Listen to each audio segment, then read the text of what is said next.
জাত চাপৰত উচ্ছেদ কৰাৰ পিছতে গৌৰীপুৰ আলমগঞ্জবাসীৰ নিদ্ৰাহৰণ হৈছে। চিন্তিত হৈ পৰিছে মাটিৰ পাত্তা থকা ব্যক্তিসকলে মন্তব্য কৰিছে যে আমাক বন্ধ কৰি গুলিয়াই দিলেও আমি মাটি এৰি নিদিওঁ।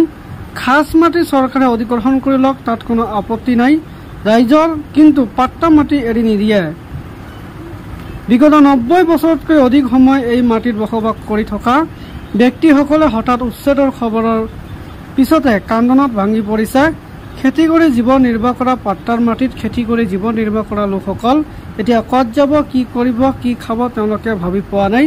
প্ৰায় 4000 বিঘা মাটি উচ্ছেদ হ'ব বুলি জিলা আয়ুক্তই যোৱা 30 তাৰিখে এখন সভা যোগে জানিবলৈ দিয়ে।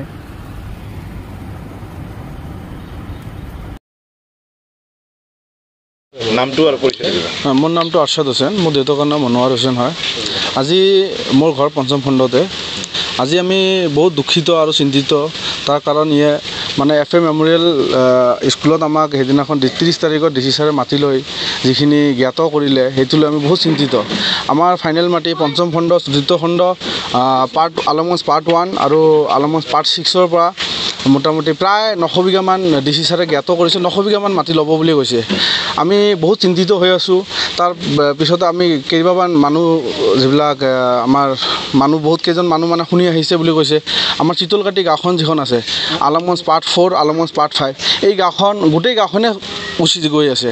তো আমি বহুত দুখিত আৰু বহুত চিন্তিত। যে আমাৰ ঘৰ বাৰী কি হ'ব, ক'ত যাম, আমাৰ বেলেগ ঠাইত কোনো মাটি ঘাটি নাই, আমি ক'ত যাম, কি কৰি খাম।